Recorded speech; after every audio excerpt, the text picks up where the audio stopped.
Muy buenas tardes a todos ustedes, muy bienvenidos al ITAM.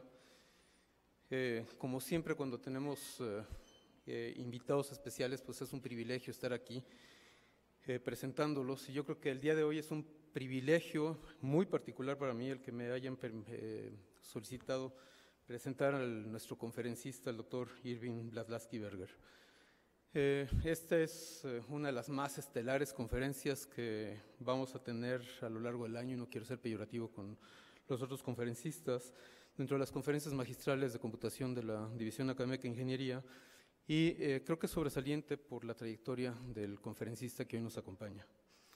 El doctor Blaslavsky Berger estuvo trabajando 37 años en IBM, inició su vida profesional ahí, y es una persona impresionantemente activa. Dentro de IBM tuvo responsabilidades a muy alto nivel, notablemente para llevar a IBM a una empresa de clase mundial muy vinculada con el desarrollo de Internet para las organizaciones y con las iniciativas de e-business asociadas al Internet en las empresas.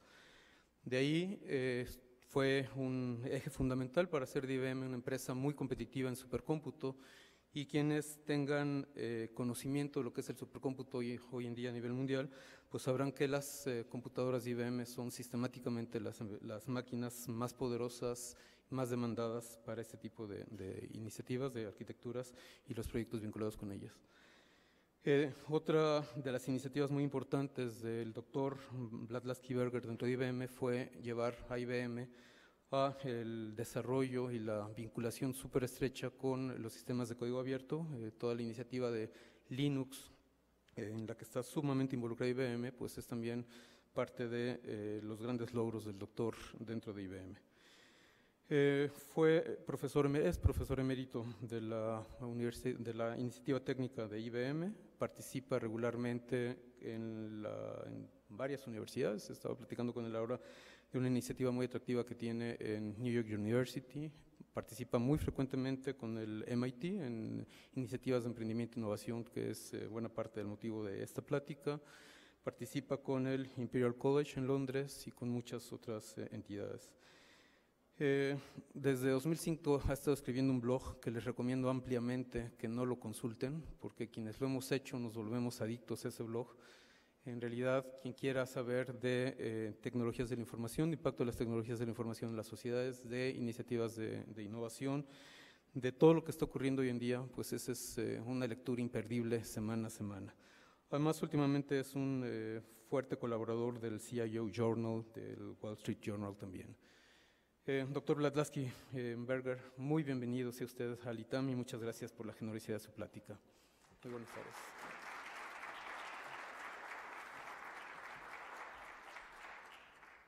Bueno, muchas gracias. ¿Me pueden oír bien? Muchas gracias por la introducción. Y déjenme empezar para disculpar que, aunque estoy hablando en español, y aunque español es mi lengua nativa, se van a dar cuenta que no es la mejor lengua que tengo, porque he estado viviendo en Estados Unidos hace 54 años. Así que esta va a ser una charla más en Spanglish que en un español, en un castellano muy bueno. Así que discúlpenme por eso. Pues quiero hablar sobre un tema muy importante que es la tecnología y la innovación en la economía digital. ¿No está encendido?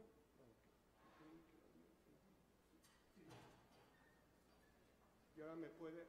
Está encendido, ¿sí? Okay. ¿Me oyen bien? Okay. Dice que no está encendido, pero...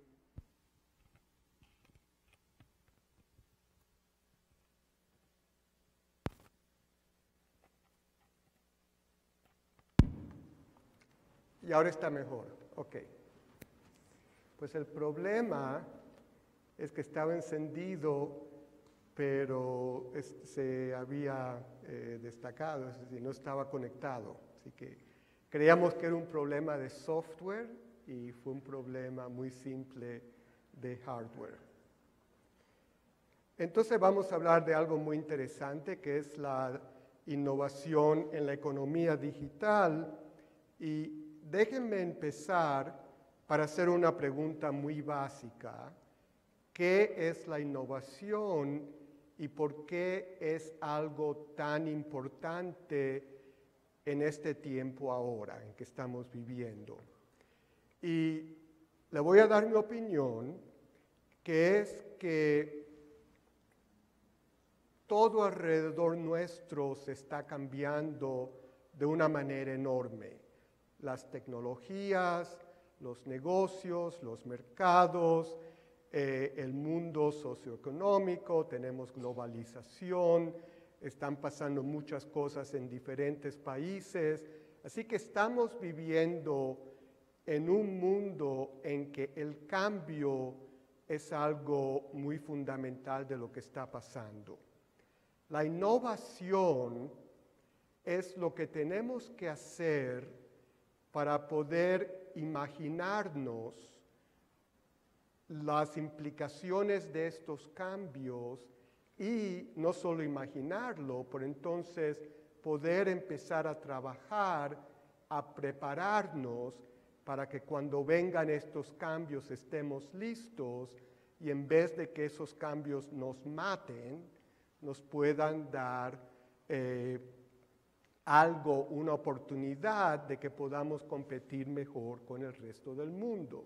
Y eso es todo. Esa es la manera con la que veo la innovación. Es la manera de visualizar el futuro y empezar a hacer estrategias para ver hacia dónde queremos ir y cómo es que vamos a ir a ese futuro. Ahora,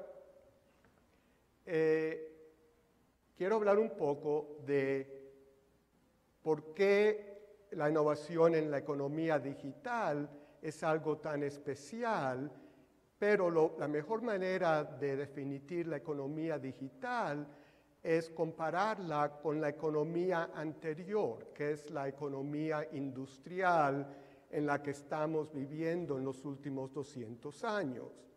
Y la economía industrial fue el producto de la revolución industrial que empezó en Inglaterra más o menos a los finales del siglo XVIII con las máquinas de vapor y otras herramientas, y fue una revolución basada principalmente en la tecnología y la ciencia. Es una cosa muy importante. Antes de la revolución industrial no había muchas aplicaciones a tecnología y la ciencia. La ciencia se le veía como filosofía, existía Isaac Newton, existía Galileo, diferentes personas, pero no se veía como algo que podemos aplicar en la vida de los humanos, era más algo para pensar por pocas personas. Todo empezó a cambiarse por la revolución industrial. Y hemos visto que en los últimos 200 años hemos desarrollado increíblemente avances, sea en la ingeniería o sea en la ciencia. Es decir, hemos tenido avances muy buenos en la física, en la química, en la biología y en la ingeniería civil, haciendo puentes, haciendo edificios muy grandes, en la ingeniería mecánica con carros, aviones, ingeniería electrónica con microprocesadores, con computadores. Entonces, lo que todo esto tienen en común es que hemos aplicado a la ciencia y la ingeniería al mundo físico, una cosa muy importante. Ahora, hace más o menos 30, 40 años, hemos tenido una clase de tecnologías muy nuevas, comparadas con las máquinas de vapor, que son las tecnologías digitales que ustedes conocen muy bien. Y estas tecnologías digitales nos están llevando a un mundo bastante diferente al mundo industrial en que estuvimos en los últimos 200 años. Yo creo que el paso principal que nos empezó a transformar del área digital, de la economía industrial en que estuvimos a esta nueva economía digital, fue la aparición del Internet y del World Wide Web en los 1995 más o menos. Y yo creo eso porque cuando algo tan importante pasa, una de las calidades de esos cambios tan transformadores es que nos es casi imposible pensar que tuvimos un mundo sin esas tecnologías. Por ejemplo, si yo les digo a ustedes que hubo un tiempo en que no teníamos coches y no había buses, no había trenes, es casi imposible pensarlo. Y uno le preguntaría a la gente, bueno, ¿y cómo uno viajaba si no tenía aviones, no tenía coches, trenes? La vida debía ser siendo malísima y no sé cómo estaba la vida, no estaba vivo en ese tiempo, pero sabemos que hubo cientos y miles de años sin los coches y los trenes y los aviones que hemos tenido en los últimos 100, 150 años. Del mismo tiempo, si alguien me pregunta, bueno, si tú querías saber quién ganó el juego de béisbol en Nueva York ayer entre los Yankees y Baltimore Orioles, que fue el team con quien jugó, yo digo, bueno, uno va al web. Y si me dicen, bueno, ¿y cómo lo hacías hace 25 años? Hace 25 años no teníamos el web. ¿Eso quiere decir que era imposible saber cómo se hacía? No, pero era mucho más pesado, había que poner el radio, había que esperar a que la gente del radio te querían decir si había un juego, a lo mejor estando en México, no te decían lo que los Yankees estaban jugando, no, pero la vida continuaba. Pero hoy en día tenemos acceso por el web a todo tipo de información en todo el mundo y nos es muy difícil comprender que vivimos por un tiempo, es decir, que el web es solamente 20 años que lo hemos tenido. Eso es casi imposible de comprender. Y eso es parte de lo que creo que estamos en una economía totalmente diferente. Ahora, las consecuencias de estar en esta economía digital con tecnologías digitales es que podemos ahora estudiar con nuestra ciencia y nuestra tecnología y nuestra ingeniería un tipo de problemas muy diferentes a los problemas que estudiamos en la era industrial. Y la diferencia principal es que estamos estudiando sistemas sociotécnicos, quiere decir sistemas en que los principales componentes son las personas y las interacciones en las personas unos con los otros.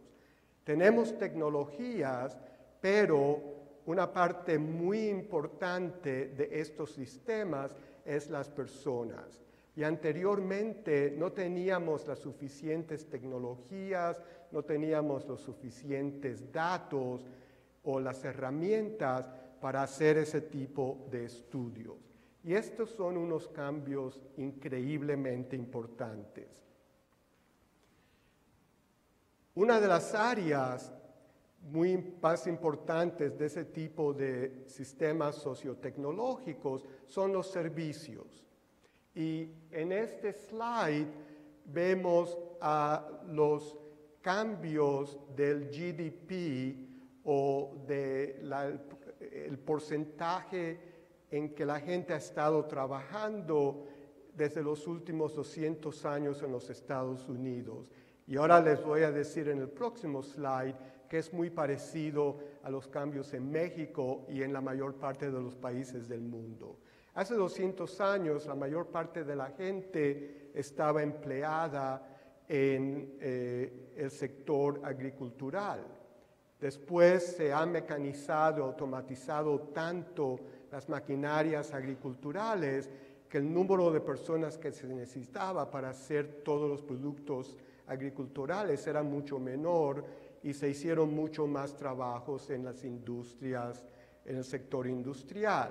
Y ahora también hemos tenido una productividad tan grande en el sector industrial que lo que nos están dejando para que sea la parte mayor de donde se emplean las personas y donde donde viene el Gross Domestic Product de todos los países, son los servicios que una persona hacen por los otros.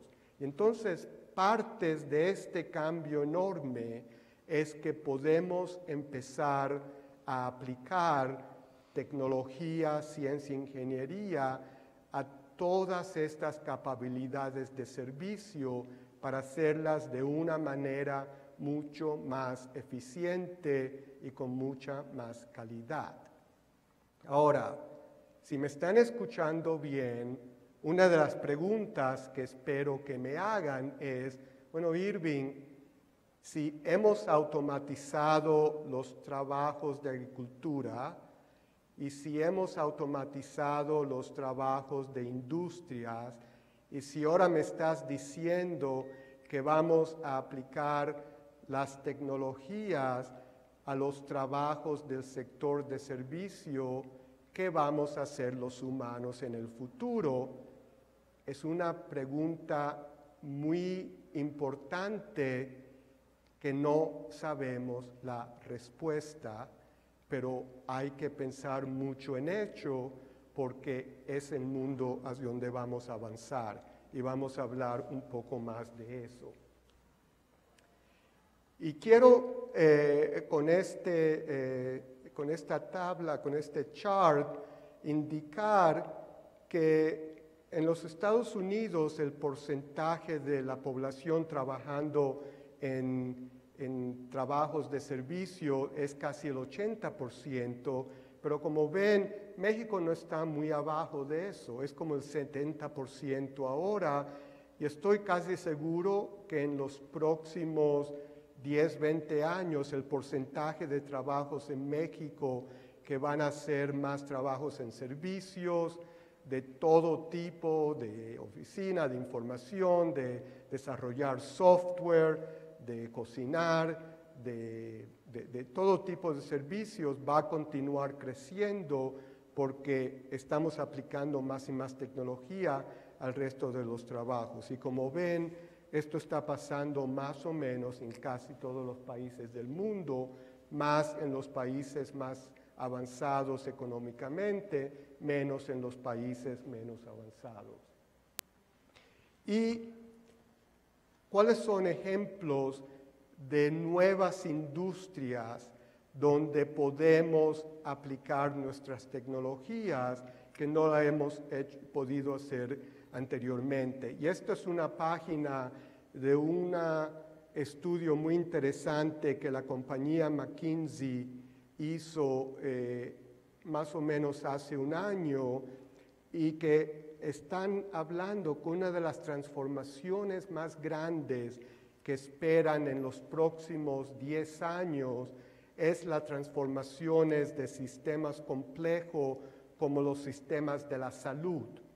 Es decir, cómo podemos aplicar tecnologías para tener sistemas de salud mucho más eficientes, con mucha más calidad, o sistemas de educación, que es algo importantísimo porque queremos educar mucho más a la gente del mundo, o sistemas de todo tipo de servicio de gobierno. Y esas son áreas que hasta hace poco no hemos podido atacar con nuestras tecnologías.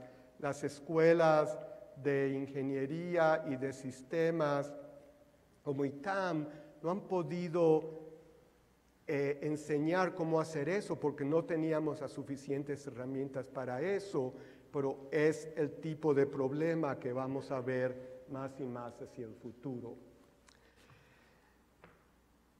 Lo que quiero hacer ahora, y primero que nada déjenme parar acabo de hablar de la economía industrial, la economía digital, y preguntarle a ustedes si tienen alguna pregunta o algún comentario de estos cambios que estamos yendo, o si están de acuerdo que estamos en este tiempo de cambios importantes. ¿Alguien tiene alguna opinión sobre eso? Sería interesante ver lo que piensen.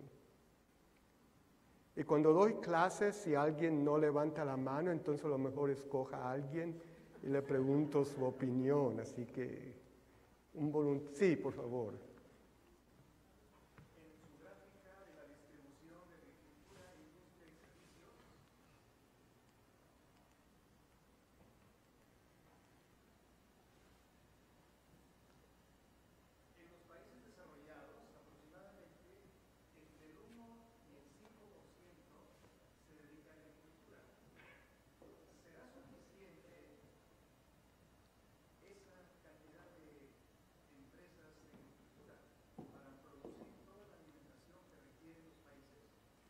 Pues eso parece, porque esos números creo que han sido bastante estables en los últimos 20, 30 años, y yo creo que la razón principal es que la agricultura está tan mecanizada en Estados Unidos, aún en México.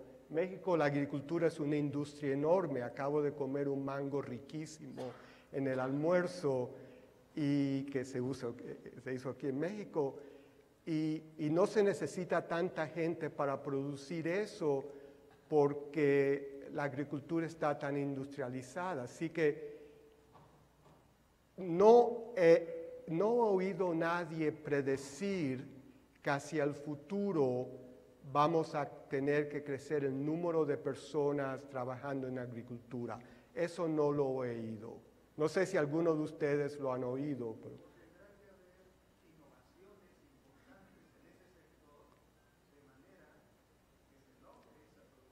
Sí, mira, la cosa más interesante, y estuvimos conversando esto en el almuerzo, es que los avances más importantes en la agricultura parece que han sido en la distribución global de la agricultura, de los pescados, de las frutas, de la carne. Es decir, que en Estados Unidos uno tiene aguacates y mangos por todo el año. Y es porque vienen de Chile o de México, de diferentes lugares. Y parte de eso es que el software de supply chains y el transporte como FedEx, UPS y otros se han transformado en cosas tan increíblemente eficientes que uno puede tener un salmón que se ha crecido en Chile un día y está al otro día en Nueva York, que es algo que sin innovación se hubiese sido difícil tener, pero ahora podemos tener una discusión interesante. ¿Esa es innovación en agricultura o es innovación en servicios? Porque la distribución es parte del sector de servicios y en realidad es ambas, porque lo que esto está haciendo es que el hecho de que Chile o Noruega pueden distribuir salmones en todo el mundo hacen que inviertan más en la, no sé si llamarle producción de salmón o crecimiento de salmón. Igualmente, el hecho de que México puede distribuir más cosas de agricultura, o Colombia flores en todo el mundo, pues hace que invierta más.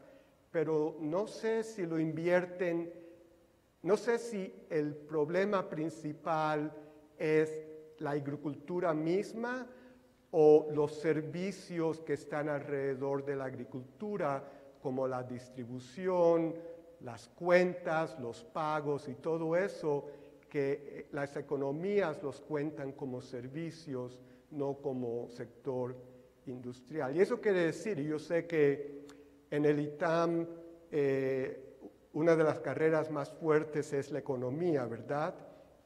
Y casi todos los economistas dicen que poder medir la producción por el GDP es una medida muy vieja, que hay que cambiar la medida, pero nadie sabe cómo cambiarla. Y a lo mejor algunos de ustedes que están haciendo tesis en másters en el ITAM, parte de eso pueden a lo mejor darnos ideas de qué tipo de medida debemos utilizar para poder ver lo que está pasando en la economía. Y es una de las cosas más interesantes. Yo voy a hablar un poco más de eso en algunos slides, que los sectores están, como les diga, están interactuando unos con los otros, principalmente porque los servicios se están metiendo en todas partes. Entonces eso es un poco difícil. ¿Usted está de acuerdo con eso? Sí, estoy de acuerdo. Solamente una precisión. Esos servicios a los que usted se refiere son intensivos en tecnología de información, ¿cierto?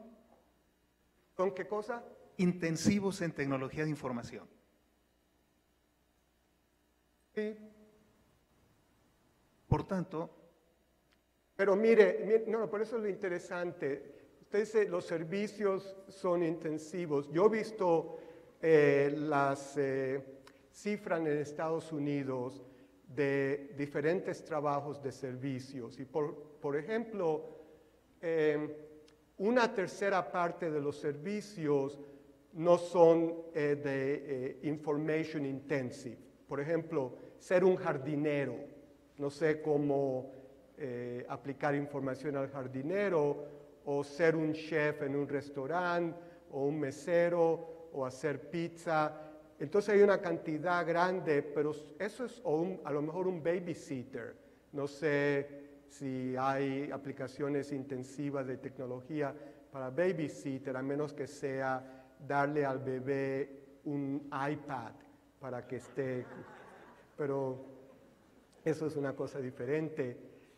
Pero 2/3 partes son tipo de trabajos profesionales, de oficinas, de white collar work, de enfermeras. Uno del crecimiento más grande de servicios en todo el mundo son servicios de salud, porque gente como yo se está poniendo más vieja y necesitamos más y más servicios de salud, y eso está pasando en todo el mundo. Así que por lo menos 2/3 partes de ese 80% en Estados Unidos o del 70% en México son information-based servicios, data-based servicios, y cuando tienen información ya podemos aplicarle la tecnología. Los otros no podemos hacerlo. Hasta ahora están viniendo robots, y The Economist, el magazine Economist ha tenido una sección muy interesante sobre los avances de los robots, que es interesantísimo y no sabemos qué va a ser, pero vamos a poner eso por atrás por ahora. Por favor. Espera un minuto. Gracias.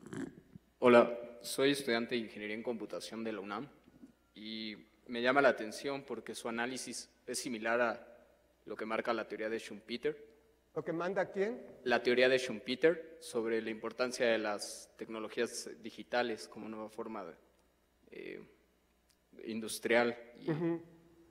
Y algo que me llama la atención es cómo en medio de ese análisis planteas una pregunta moral, que es qué van a hacer los ingenieros, qué van a hacer los tecnólogos en términos del desarrollo. Lo que yo pregunto ahora es, ¿cómo vamos a proponer nuevas formas de desarrollo si la tecnología con la que está acostumbrada a comunicarse la gente es tecnología militar?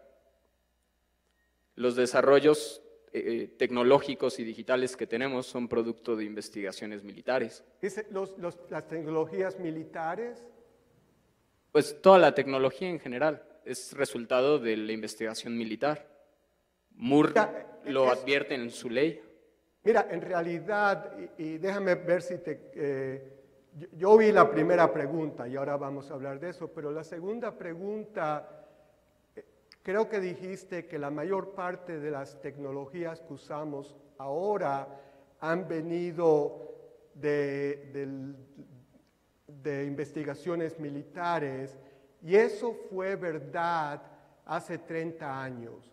Hoy en día, las innovaciones más grandes de tecnologías vienen del mundo de consumidores, de consumer technologies. Cosas como smartphones, Facebook y apps, todos esos están viniendo del mundo de consumidores y de ahí van al mundo de compañías, van al mundo de gobiernos, aún aplicaciones militares. Así que lo que dices fue verdad en el pasado, pero en los últimos 20 años todo se ha cambiado por la revolución digital. No sé si estás de acuerdo, pero todo lo que yo he leído está hablando de ese cambio. Es una pregunta muy buena, pero todo eso se está cambiando. Bueno, estoy de acuerdo en que ha habido un cambio, pero simplemente se han incorporado las ideas de los usuarios porque ellos son los que las están manipulando. Pero el diseño digital, o sea, la concepción de diseño digital ha sido el mismo desde los 50. No creo, no. La industria de los semiconductores está basada o crece a medida que lo hace la investigación militar. No estoy de acuerdo. Crece más, no se te olvide, estamos viviendo, por lo menos Estados Unidos, México y diferentes países, en países capitalistas. Y en los países capitalistas lo que le interesa a la gente que invierte el dinero es hacer dinero. Y hay hoy en día muchísimo más dinero para hacer los smartphones, PCs, cloud computing, Facebooks y todo ese tipo de cosas. Y es por eso que la mayor parte de las inversiones y la mayor parte de las innovaciones se ven en ese tipo de aplicaciones de negocio y de consumidores, y el mundo de aplicaciones para el sector militar es muchísimo más pequeño hoy en día de lo que fue en el pasado. Es lo que estoy casi... Y aún drones, por ejemplo, que es una aplicación militar que me puedes dar. Mira que Jeff Bezos en Amazon está pensando, bueno, screw the military, yo quiero usar drones para traerte lo que compres en Amazon. No sé si lo va a poder hacer, pero también hay muchas aplicaciones de drones en la agricultura que está haciendo la gente para irrigar a los campos, para poder observar las plantas y ver, no sé, si estás creciendo uvas, si están en la manera de que hay que cogerlas para hacer vino o no. Así que estamos viendo, aún en las aplicaciones más militaristas que tuvimos, que las aplicaciones de más innovación están ahora viniendo a los mundos más comerciales. Eso es lo que yo veo. Ahora, la primera parte de tu pregunta es una cosa importantísima, que es de dónde van a venir los trabajos, y son problemas sociales muy importantes. No sabemos la respuesta. Hay dos profesores en MIT, Eric Brynjolfsson y Andy McAfee, acaban de escribir un libro muy interesante, The Second Machine Age, que habla mucho de ese tipo de cosas, porque dice que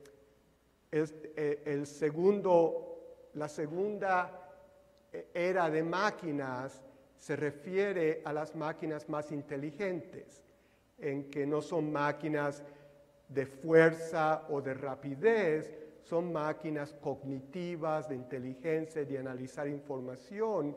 Y ese tipo de máquinas puede empezar a automatizar y reemplazar tipos de trabajos que anteriormente uno pensaba que solamente los humanos podíamos hacer. En el pasado, cada vez que tuvimos lo que le llamamos creative destruction, quiere decir ese tipo de innovación disruptiva, tan disruptiva que industrias desaparecen y trabajos desaparecen, la economía se ajusta un poco más tarde y se crean nuevos trabajos y se crean nuevas industrias. Los optimistas, y yo soy parte de los optimistas, esperamos que lo mismo pase ahora, que en unos años, a lo mejor sean 10 o 20, vamos a tener industrias y trabajos en que no nos podemos imaginar hoy en día porque van a ser tan nuevos. Los pesimistas, y hay pesimistas, dicen que a lo mejor hoy este cambio va a ser diferente porque el tipo de máquinas que estamos ahora desarrollando son más inteligentes, no solamente máquinas de fuerza y rapidez. Nadie sabe la respuesta de esto.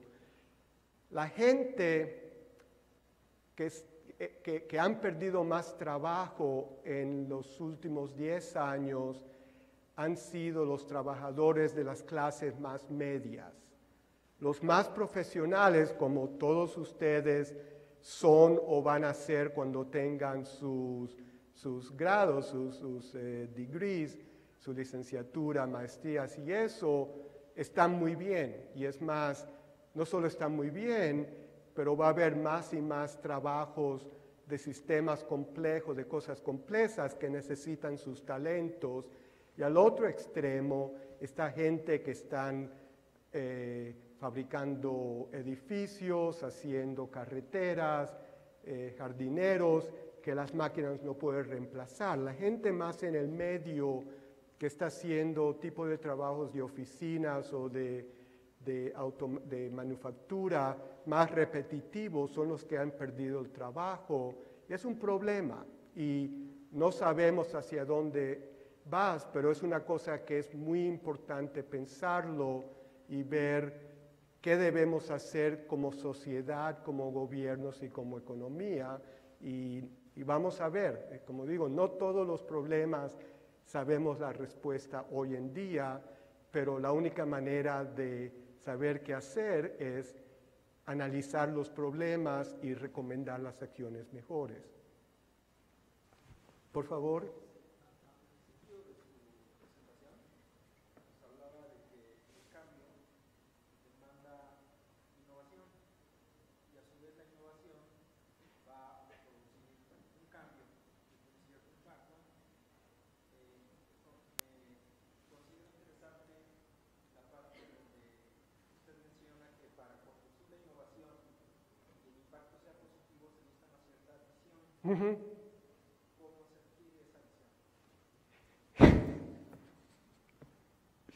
La respuesta más fácil sería, bueno, primero que nada, tienen que atender a una universidad como el ITAM. Y entonces ustedes me dicen, bueno, entonces Víctor te pagó por decir eso. Y no, Víctor no me pagó por decir nada. Pero eso es parte de la respuesta, es decir, yo creo que por la pregunta que usted me ha hecho es porque yo creo que el papel de las universidades hoy en día es aún más importante que las que fue en el pasado, pero con una diferencia. En el pasado era posible ser una universidad y estar, no sé cómo traducirlo al español, la frase en inglés es estar en un ivory tower. ¿Cómo le llamamos? Torre de Marfil también tiene la misma. Y estar en el ivory tower quiere decir que todos estos problemas de la economía, de la sociedad, de la gente de clase media perdiendo el trabajo, no nos interesa a nosotros. Nosotros somos académicos, físicos, economistas, let them eat cake. sería la frase. Y ahora no podemos hacer eso. Ahora los problemas más fuertes son los problemas en el mercado, son los problemas en la economía, son los problemas en la sociedad, en la sostenibilidad, en el tráfico de México, en la polución, si tenemos suficientes recursos. Y si la gente con más talentos para pensar sobre eso y qué hacer está en las universidades, pues tenemos que mandarlos a ellos, a los problemas. Entonces, yo creo que las universidades que se enfrentan con estos problemas tan difíciles, y se necesita coraje para hacerlo, porque estos son problemas muy, muy complejos, van a estar muy bien. Y los estudiantes que estudian ahí van a aprender cómo pensar de esos problemas imposibles. Y hay maneras de hacerlo. Y entonces eso es lo que tenemos que hacer, invertir aún más en la investigación y la educación, pero aplicarla a los problemas más difíciles y complejos de la sociedad. Usted me podría preguntar, bueno, pero ¿por qué no lo hacen los gobiernos? Yo solo puedo hablar sobre nuestro gobierno en Estados Unidos, y nuestro gobierno en Estados Unidos en estos días está un poco disfuncional, fajándose sobre inmigración y salud y no sé qué otra cosa. Así que si la respuesta sería, la solución está en Washington, God help us. Ahora me podría preguntar, bueno, ¿por qué las empresas no lo hacen? Y las empresas algunas hacen lo que puedan, pero en realidad las empresas están en una competencia global más fuerte de lo que han tenido casi nunca. Y entonces, desafortunadamente, una gran parte de las empresas están más enfocadas en los problemas near term, los problemas inmediatos y operativos, y no están tan enfocadas en los problemas más estratégicos. Y es porque estos problemas es parte de sobrevivir, tienen que hacerlo. Algunas, como el IBM, continúan invirtiendo en centros de investigaciones y estrategias. GE está haciendo cosas muy buenas, Microsoft continúa haciendo cosas muy buenas, pero la mayoría no lo hace. Y por eso yo creo que el principal centro de pensar de todo esto tienen que ser las universidades. Esto es lo que yo espero. Gracias. Bueno, entonces déjeme continuar y de vez en cuando voy a parar y preguntarle discusiones.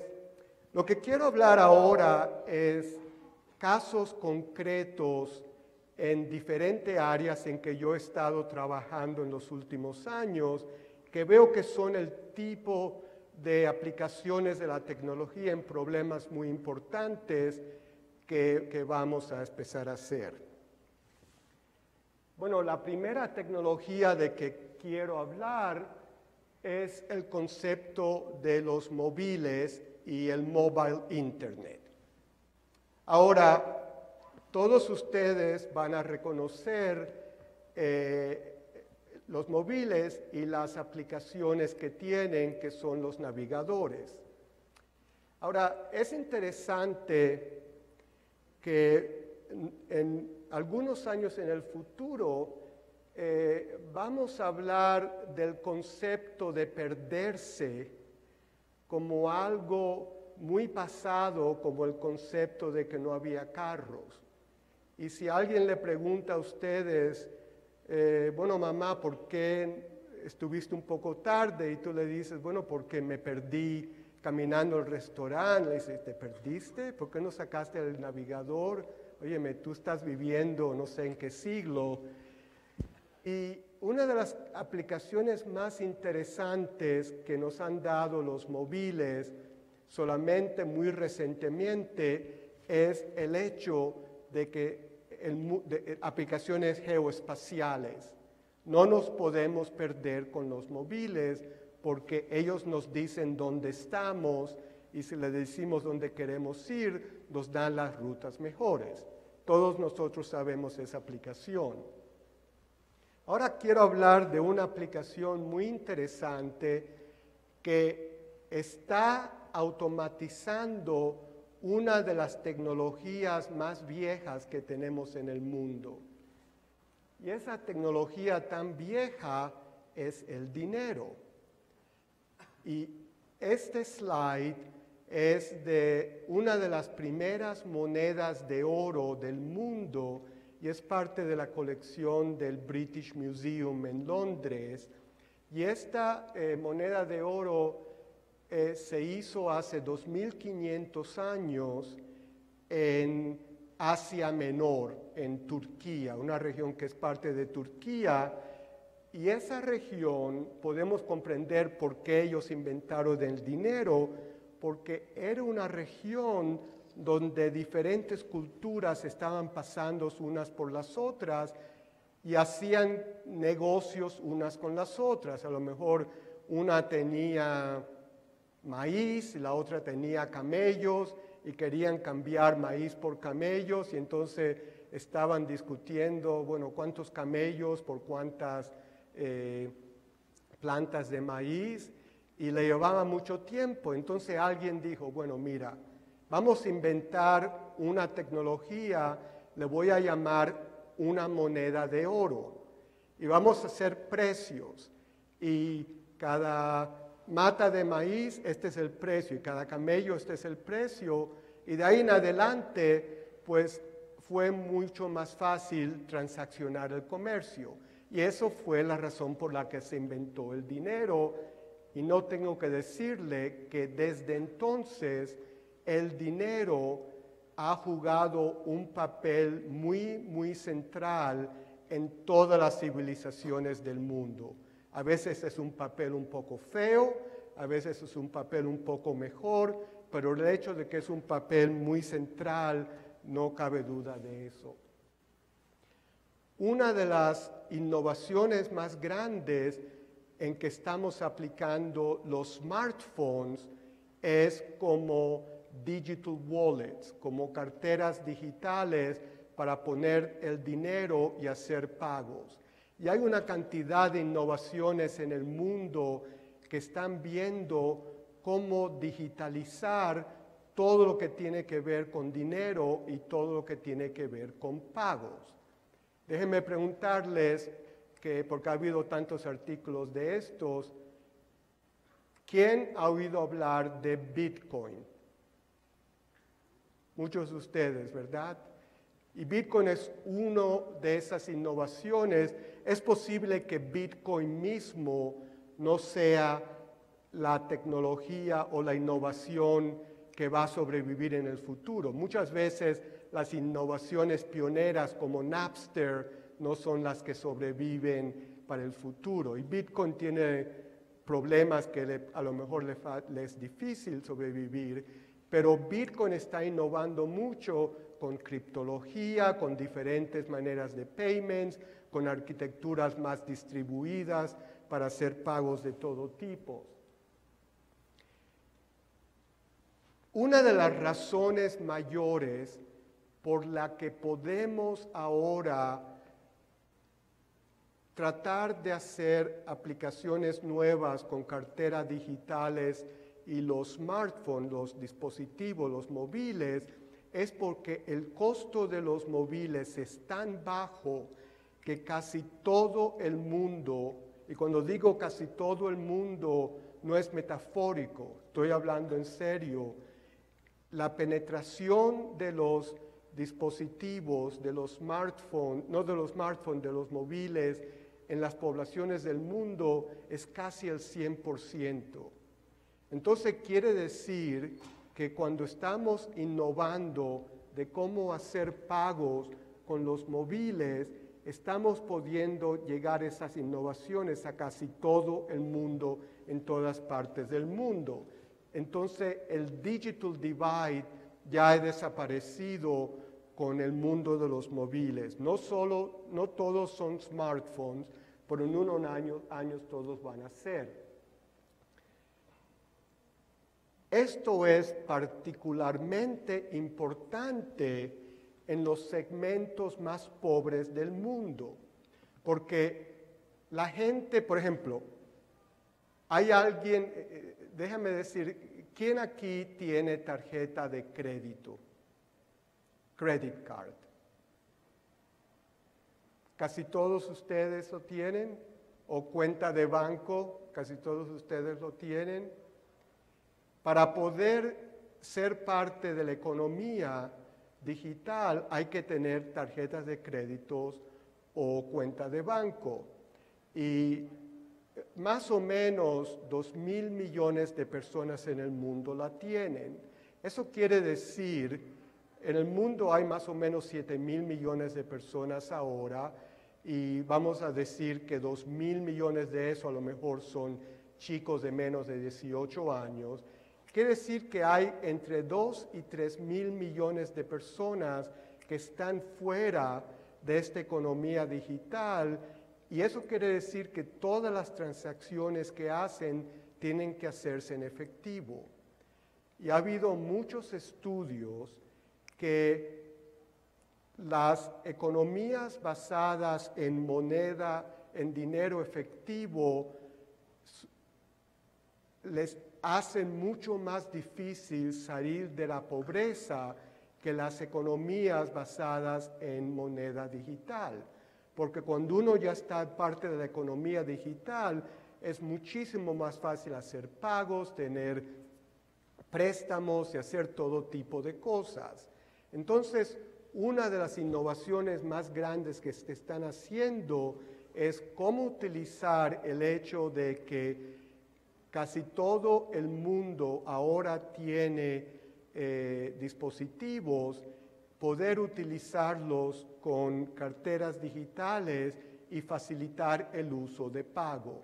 Una de las aplicaciones más importantes se hizo en la Kenia, que se llama M-Pesa, que empezó haciéndose pagos y transmites de pagos con minutos de teléfono, y ahora se ha convertido más y más en una iniciativa bancaria.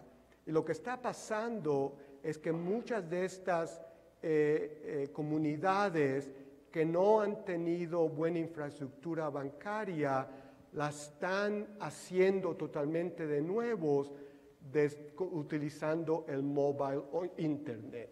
Entonces, ese es el tipo de cambio que primero que nada está totalmente basada en la tecnología, y segundo, puede tener un impacto en la sociedad y la economía absolutamente enorme. Esta es otra página de este estudio de McKinsey de que les hablé, y como ven, parte de su predicción es que en los próximos 10 o 15 años vamos a tener de 2 a 3.000 millones de digital citizens más, y que el standard of living de estos ciudadanos digitales va a crecer, y parte del crecimiento del standard of living es porque son parte de la economía digital. Ahora piensen cuál va a ser el impacto en México de tener menos gente con una pobreza muy grande y tener más gente que puedan subir más a la clase media. ¿Cuál va a ser el impacto en el África si eso pasa? En el resto de Latinoamérica, en el Asia. No sabemos cuál va a ser el impacto, pero creemos que debe ser un impacto absolutamente enorme. Y otra vez, los economistas en la audiencia o sus colegas en el ITAM que son economistas, este es el tipo de problema que sería muy bueno estar pensando. ¿Qué va a pasar? ¿Qué innovación necesitamos? ¿Qué necesitamos que hagan los gobiernos? ¿Qué necesitamos que hagan las empresas? Esto va a llevar mucho tiempo, porque las infraestructuras financieras del mundo empezaron a hacerse más o menos a los finales del siglo XV. Y es que decir, se ha avanzado muchísimo y todo lo que tiene que ver con dinero y con pagos está totalmente integrado con conceptos muy importantes como la identidad. Todos nosotros tenemos una identidad física. Para poder hacer pagos, tienes que tener una identidad digital y cuando quieres mandarle dinero o hacer algo, alguien tiene que poder verificar que esta identidad digital, que tú eres quien tú dices que eres. Son problemas criptográficos y son problemas de computer sciences muy, muy difíciles. Y claro, va a haber mucha gente que va a tratar de robarte esa identidad. Así que hay una cantidad de innovación muy grande en esto. La seguridad es importantísima, la privacidad es importantísima. Trabajar con los reguladores es importantísimo. Así que este es uno de las nuevas carreras que yo veo que está creciendo mucho en esta nueva área digital.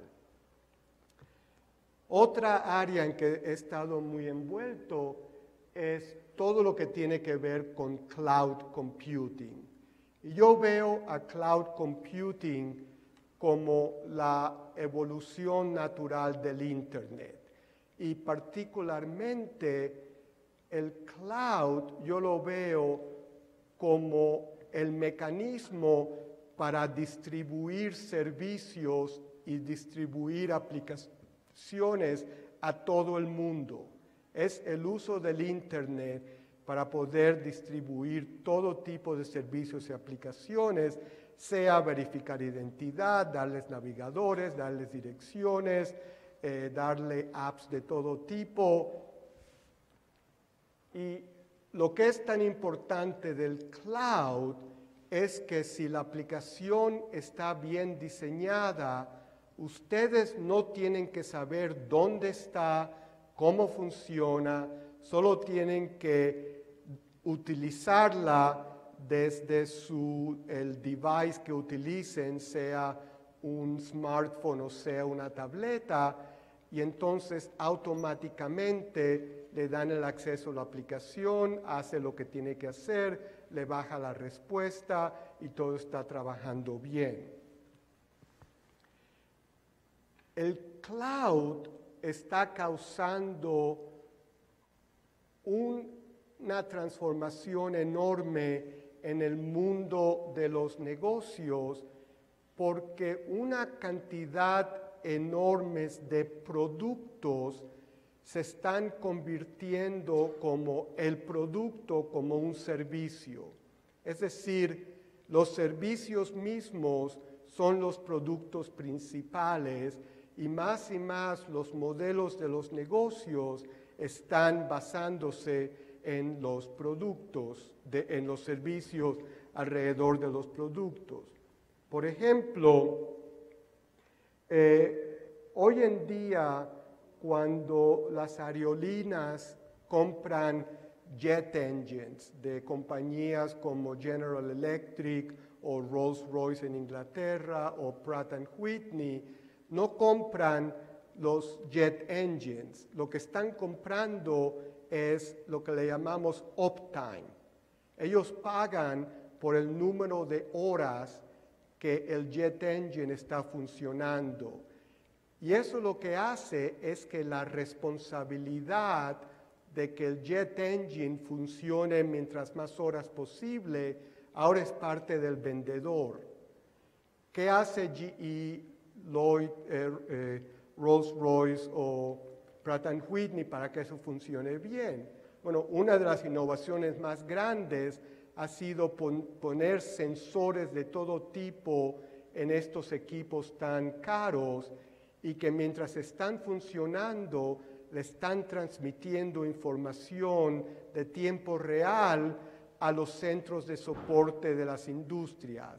Esa información se está analizando completamente y uno puede, en ese análisis, puede decir si algo está pasando mal, si cuándo va a tener que tener mantenimiento. qué se debe hacer para optimizar el tiempo en que el jet engine está funcionando y reducir el tiempo en que necesita pararse el avión para que le den el mantenimiento. Y ese es un cambio de modelo que está pasando en casi todos los negocios del mundo. La IBM, por ejemplo, que casi todos sus negocios han estado basando en vender productos de hardware y software, está en el medio de una transformación muy grande de vender servicios distribuidos por cloud. Microsoft, no sé si han visto todos los anuncios que han tenido en televisión y en los magazines, está invirtiendo mucho en convertirse en una compañía que ofrece sus productos por cloud. Así que ese es un transforme enorme en cómo estamos comprando servicios que está viniendo por el cloud.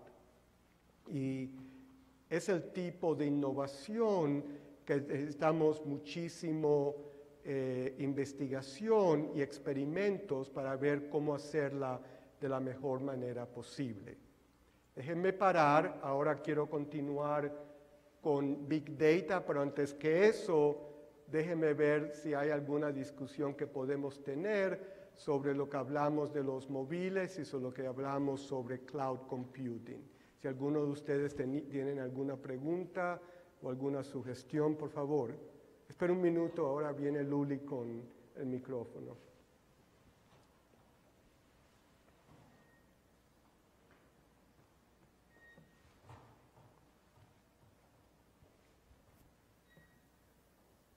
Bueno, mi pregunta va, en cuanto avanza la penetración de Internet y toda esta tecnología en muchísimas esferas de nuestra vida,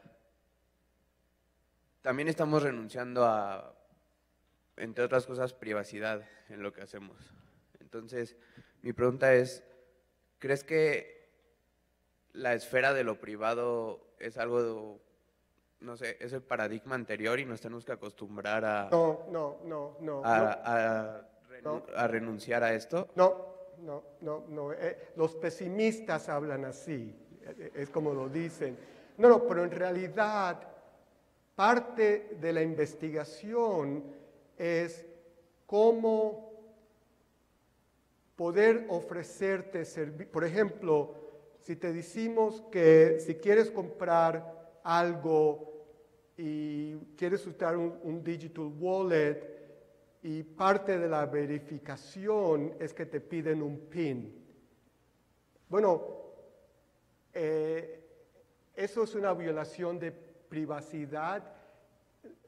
No lo creemos porque lo que estás haciendo es, como le llamamos en inglés, un trade-off de la conveniencia de pagar con el digital wallet por darle información sobre tu PIN.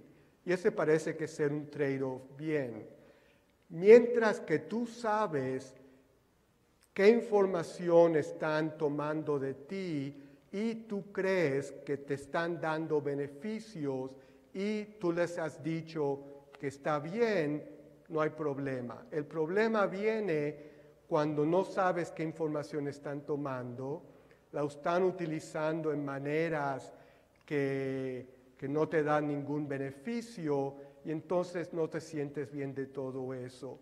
Y es parte de lo que tenemos que ver, es dónde está el balance entre darle información que se necesita para darte un servicio, pero que la institución te dé el servicio sin violar la privacidad. Y todo eso se puede estudiar, no cabe duda. Son estudios nuevos, es decir, una gran parte de esto es diferente a diseñar un puente o un microprocesador, pero es un estudio muy interesante de sistemas. Pero de cierta manera estamos eligiendo renunciar a nuestra privacidad para ganar otras cosas. ¿Estamos renunciando? Por ejemplo, yo renuncio a mi privacidad en Facebook, gano el acceso a esta red social. Pero no es que las renuncias, yo creo, por ejemplo, si tú aplicas por una tarjeta de crédito, ¿tú tienes tarjeta de crédito? Okay. Cuando tú aplicaste, les diste tu nombre y dirección, ¿verdad?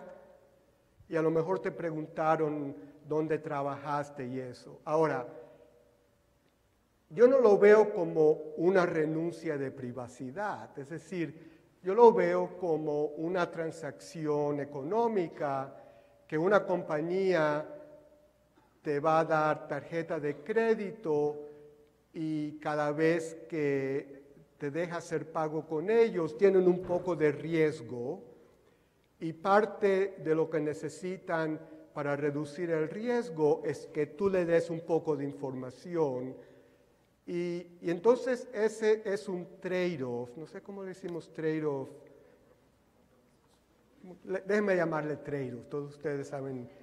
Es un trade-off que más o menos estamos bien. Este no te molesta, ¿verdad? No, pero entre la tecnología toca más aspectos de nuestra vida, tenemos que hacer más trade-offs. Bueno, pues entonces hay que hacerlo con mucho cuidado. Y el hecho de que no lo hemos hecho con tanto cuidado es porque está nueva y porque gente como ustedes no han hecho, como digo ustedes, la comunidad no ha hecho suficiente investigaciones para ver cómo trabaja bien o cómo no trabaja bien. Déjame darte un ejemplo más difícil, como si hay gente que es muy pobre, no tiene historia de crédito. Entonces, ¿cómo puedes darle el equivalente a una cartera digital para que pueda hacer transacciones con el dinero que tienen? Porque necesitas alguna manera de verificar su identidad.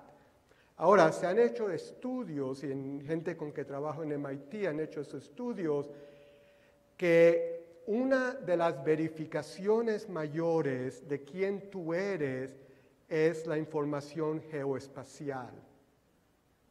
Es decir, hay ciertos lugares y con ciertas personas en que más o menos puedes tener riesgo, pero si estás la mayor parte del tiempo en diferentes lugares, eso es todo estadísticamente, eso no es nada moral, es estadísticamente. Y si una persona dice, bueno, si tú me dejas hacer pagos digitales, yo te dejo ver mi información geoespacial, ese fue un trade-off de que ambas personas se benefician. Y si alguien dice, no, me estás violando la privacidad, el banco o la agencia de gobierno dice, bueno, está bien, pero no te voy a poder aceptar el pago porque no sé si eres tú o si alguien te lo robó. Entonces hay muchos casos como ese que están empezando a venir, que tenemos que pensar, tenemos que ver cómo hacerlo, qué tipo de identidad, a lo mejor te mandamos un text que dice, bueno, no estamos seguros si tú eres tú, pero dime el nombre de tu gatico, y tú lo dices y todo el mundo está contento. Es decir, hay más cosas, como sabes, Apple tiene en el i5, ¿cómo le llamamos? Huella digital. Sí, exacto. Entonces, se está empezando a ver todo esto, pero es un trade-off.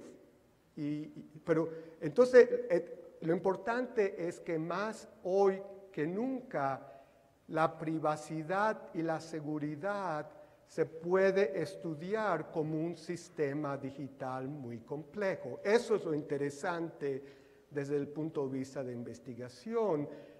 No sé hacia dónde vamos por eso, pero así es lo importante.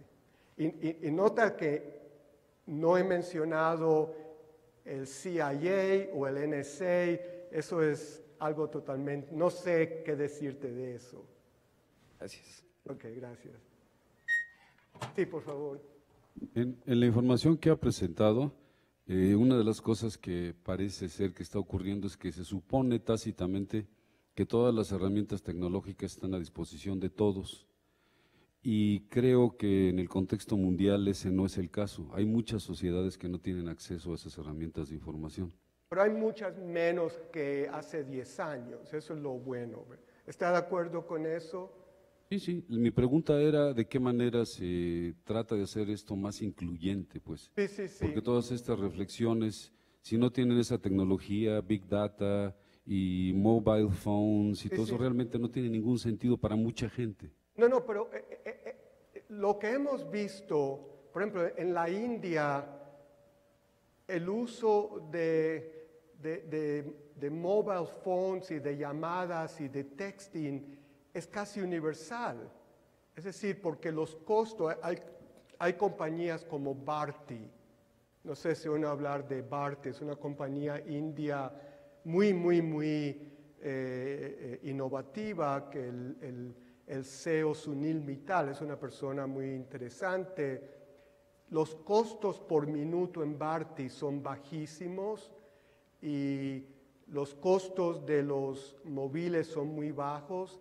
Así que hay una cantidad enorme de gente que lo está haciendo y lo que hemos visto, por ejemplo, una persona que conocí que es de Haití, lo vi en un lugar hace poco y me dijo que había visitado fue a Haití de vuelta y fue donde él nació y donde tenía familia está en campo y fue al campo y veía una señora de más edad en un burro hablando por su móvil y ella estaba haciendo negocios, ella tenía un negocio que estaba dirigiendo por su móvil y ella estaba dando direcciones de qué quiere que haga alguien o que no haga alguien. Así que todo lo que estamos viendo es que los humanos, aún los humanos más pobres, o a lo mejor especialmente los humanos más pobres, si uno les da las herramientas y las capacidades, empiezan a hacer cosas. Eso es lo que estamos viendo. Y es por eso que es muy bueno que las sociedades usan la tecnología para ayudar que la gente se pueda salir de la pobreza y inventar sus trabajos. Eso es lo más, yo creo en todo lo que tenemos en la tecnología, yo creo que es la parte más positiva, porque los costos han bajado tanto que podemos ver un mundo en que la gente más humilde está empowered, no sé cómo traducir empowered, pero estoy seguro que ustedes saben lo que estoy diciendo. Y eso es totalmente diferente a que el gobierno los soporta, los mantienen, eso es diferente. Eso quiere decir que les estamos dando la capacidad de que ellos hagan sus propios trabajos, aprendan, y eso está pasando. Entonces vamos a ver, es algo que también el estudio de la tecnología para reducir la pobreza y hacer que la economía funcione muy bien, si uno está en un ivory tower, uno diría, esto no es mi problema, pero si uno está en una universidad que está totalmente integrada y trabajando en los problemas más importantes de la sociedad, pues son muchos de los problemas que uno debe investigar y ver si algunos de los jóvenes, de los estudiantes más jóvenes, tienen ideas que nadie las ha pensado. A lo mejor lo que necesitamos es innovación totalmente completa, diferente a lo que hemos pensado en el pasado. ¿Cómo en un ambiente empresarial se justifica la innovación? Porque muchas veces se habla de innovación, pero muy pocas empresas realmente están haciendo y tomando pasos hacia ello, porque, no sé, es muy difícil mostrar el retorno de inversión de la innovación o porque es muy difícil cambiar el modelo de negocio que implicara la innovación. ¿Cómo nosotros en un ambiente empresarial empujamos la innovación para que se dé en la vida? Una pregunta muy buena y es algo que yo en seminarios me gusta hablar mucho de eso. Por ejemplo, no sé si ustedes saben que hace 20 años la IBM casi desapareció. porque hubo un cambio de tecnología muy grande de la tecnología de los mainframes y IBM casi se murió. Y lo que salvó a la IBM es que nuestros laboratorios de R&D, de investigaciones y desarrollo, habían predecido, es decir, ellos sabían que este cambio va a venir y habían estado trabajando en las soluciones para poder sobrevivir este cambio. Entonces, cuando vino la crisis, no tuvimos que en el medio de la crisis inventar la solución, sino ya la habíamos trabajado, habíamos experimentado, sabíamos que iba a trabajar y lo principal que teníamos que hacer ahora es ponerla en producción. Entonces, yo veo la cosa principal a la innovación, es decir, a las empresas qué es lo que tienen que hacer para que no se mueran. Ahora, hay muchas empresas que van a decir, yo nunca me voy a morir, yo soy tan fuerte, yo estoy en el medio, ¿sabe?, de una altura enorme, yo no necesito, pero eso sería una persona con familia, con hijos, diciendo, yo no necesito seguros, porque yo corro maratones y yo voy a nadar no sé cuántos kilómetros cada día, así que yo no me muero. Y la respuesta es, perdone, usted se va a morir y es posible que se muera mañana por la mañana. Y parte de la razón por la que uno necesita seguros es risk management. Malas cosas le pasan a las mejores personas y sobre todo en industrias con cambios tan grandes, la innovación es lo que le ayuda a la industria a ver hacia qué dirección tienen que ir. Si quieren hacer acquisitions, si quieren adquirir startups, qué tipo de startups debe adquirir, dónde están los mejores startups. Todo eso lleva mucha investigación. Desafortunadamente, muchos ejecutivos de industria no han estudiado en buenas universidades o se les olvidó lo que aprendieron en las buenas universidades y se han convertido en gente que están muy enfocadas en el near term y después en 3 o 5 años un startup viene, le roba los clientes y el market share y bye bye. Y eso está pasando con más frecuencia hoy en día que en el pasado. Eso es lo que yo le digo a la gente. Las compañías que han sobrevivido más tiempo, como IBM, como GE, invierten una cantidad enorme en mirar hacia el futuro. Y eso es una gran parte de la sobrevivencia. Las compañías que no sobreviven tanto, parte de la razón es que ellos solo existen por el momento y a lo mejor no les interesa sobrevivir. A lo mejor ellos dicen, mira, après moi le déluge, sí, después de mí no me interesa nada. Y hay mucha gente en negocio que piensa así. No sé si está de acuerdo, pero es como yo, pero es un problema.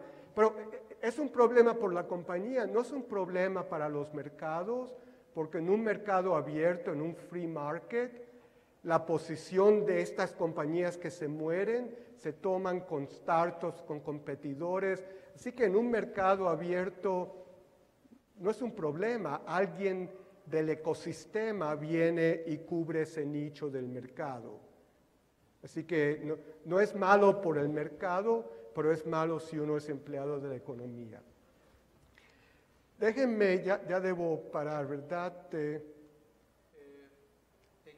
una sesión de preguntas y respuestas que ha estado... Pero déjenme solamente, es que hemos tenido discusiones, déjame hablar, el tema final es un tema muy importantísimo, que es el tema de Big Data.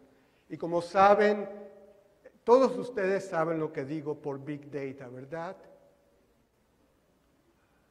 Muy bien, si no lo saben, vayan a Wikipedia, con Big Data porque no tengo tiempo de explicar. Pero la razón por la que tenemos tanto enfoque en Big Data es porque Big Data es como estamos atacando uno de los retos principales del IT, de las computadoras, que es cómo podemos hacer sistemas inteligentes. Y es algo que hemos estado tratando de hacer hace muchísimo tiempo, desarrollar sistemas inteligentes. En los 1960s y 1970s hubo iniciativas muy grandes en el MIT, en Stanford y en otras universidades para programar inteligencia, inteligencia artificial, y lo que la gente se dio cuenta es que uno no puede programar lo que uno no comprende, que es algo un poco fundamental, pero en ese tiempo no lo sabíamos. Entonces hubo muchos experimentos, todos fracasaron. Pero lo que nos dimos cuenta es que había otra manera de atacar el problema de la inteligencia. Si uno tiene suficiente información sobre alguna cosa, sobre algún área, si uno analiza esta información buscando patrones, buscando patterns of behavior en la información, y si uno usa computadoras muy avanzadas, las respuestas que le dan este análisis es equivalente a la inteligencia. No es inteligencia comparado con la inteligencia humana, pero como no comprendemos qué nos hace inteligente a los humanos, eso no importa, pero desde el punto de vista de máquinas inteligentes, esta manera de extraerle inteligencia y insights a los datos ha funcionado muy bien. Una de las aplicaciones más interesantes de todo esto fue la supercomputadora Deep Blue, que en el 1997 le ganó un campeonato de ajedrez a Garry Kasparov, que en ese tiempo era el campeón mundial de ajedrez.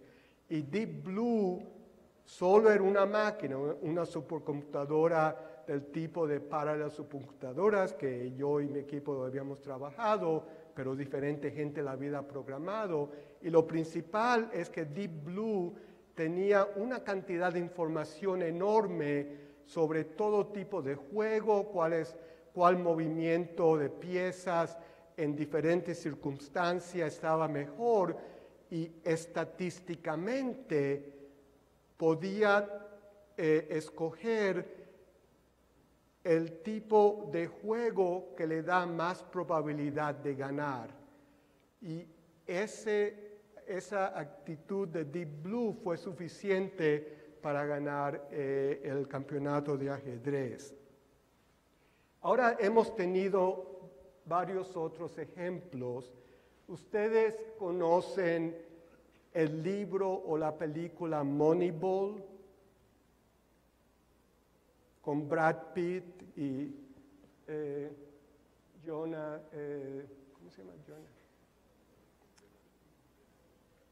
Jonah, sí. Y esta es una aplicación de Big Data para hacer decisiones, cómo escoger el mejor team por cierto presupuesto.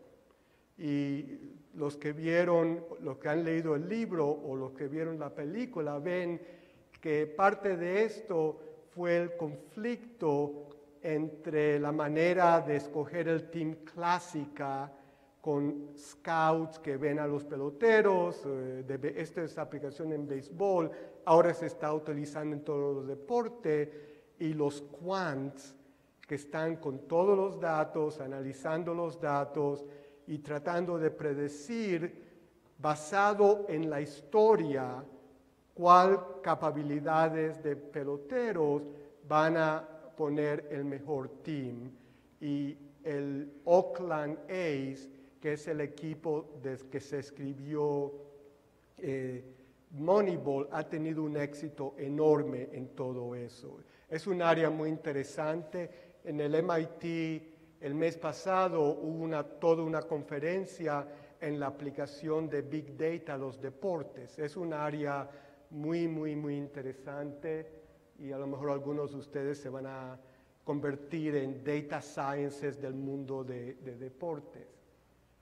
Otra área muy interesante es predecir quién va a ganar las elecciones, que es un área en que uno le da mucha atención y el mejor del mundo en esto hasta ahora ha sido un joven en Estados Unidos, Nate Silver, que tiene un website que se llama The 538 y él predijo totalmente quién va a ganar las elecciones en el 2012 por presidente en los Estados Unidos, todo basado en que él hizo el mejor análisis de todos los datos de polling, de que le preguntas a la gente por quién van a votar por todo el país. Y mucha gente estuvo enojada por él porque ellos decían, bueno, ¿cómo tú puedes decir que Obama tiene un 90% de ganar si mi tía va a votar por Romney? Y bueno, había gente que decía cosas así y la realidad es la diferencia entre anecdotal evidence y data science. Y en las elecciones data science ganó. Y claro, data science siempre va a ganar, pero hay mucha gente, sobre todo muchos de los expertos en política, en realidad no son expertos en nada, son actores que le pagan mucho para que van a gritar en canales de cables y hacerse nombres. Y entonces tenemos el Watson. Todos ustedes conocen a la aplicación Watson de Jeopardy. Muy bien, y si no lo saben, como quiero terminar, pues le pido otra vez que van a Google, pongan IBM Watson Jeopardy y le dan una cantidad de información enorme sobre Watson que hizo y toda esta aplicación de Watson de analizar información en natural language, es decir, en inglés o en español o en diferentes idiomas, ahora se está aplicando a áreas muy importantes como la medicina, herramientas para ayudar a los doctores, para dar consejos en cosas financieras y una cantidad de cosas muy grandes. Es un área muy, muy interesante. Yo creo, la última cosa, y solo quiero ver los slides, y a lo mejor, Víctor, te mando los slides y los puedes poner en el website. ¿Está bien? Eso sería lo mejor. Un área interesantísima para México es cómo aplicar data science para el estudio de las ciudades y para utilizar toda esa información y análisis para poder analizar el comportamiento de las ciudades y cómo mejorarlas. Y hay una cantidad de trabajo bastante grande que estamos haciendo en diferentes universidades sobre hacer eso.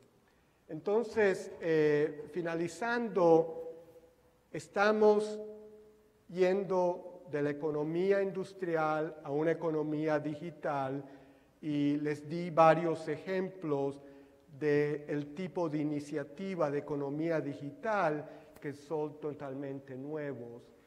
El reto principal es poder aplicar nuestra ciencia, tecnología, ingeniería a estos problemas sociotecnológicos que incluyen los problemas humanos y tener el éxito que hemos tenido en las aplicaciones a los problemas industriales, como diseñar carros, puentes, aviones y computadoras. Y como hablamos anteriormente, lo principal en todo esto es el talento humano, que es todos ustedes. Muchas gracias.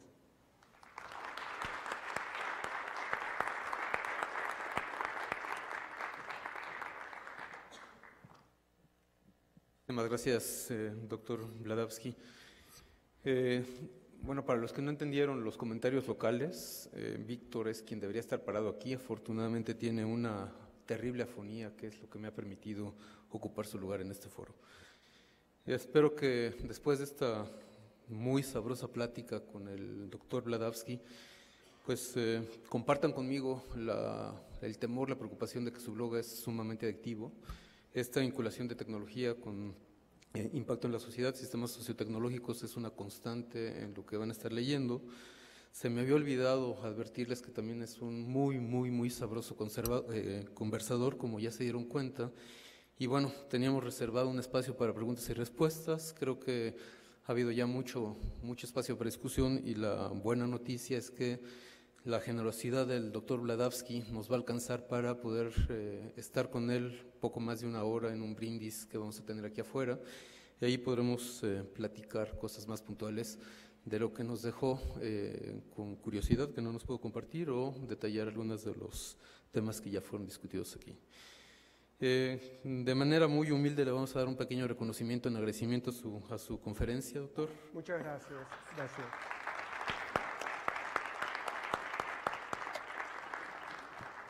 Gracias. Y muchísimas gracias nuevamente a todos ustedes por habernos acompañado en esta conferencia magistral. Los esperamos el 30 de abril a la tercera conferencia magistral de este periodo de computación de la División Académica de Ingeniería. Y desde luego también los esperamos para un evento que nos tiene muy emocionados, muy excitados, hoy a las 7 de la noche. Va a ser la gran final del Global Founders Skills Accelerator Artitam, un programa junto con el Martin Trust Center for MIT Entrepreneurship. Tuvimos 26 muy entusiastas equipos que van a vivir una experiencia de emprendimiento e innovación durante 14 semanas en el MIT. Bueno, no esos 26 equipos, perdón. De ellos pasaron 12 a la semifinal, quedan 4. Y hoy conoceremos de 7 a 9 de la noche quiénes de esos 4 serán los representantes del ITAM de México en el MIT.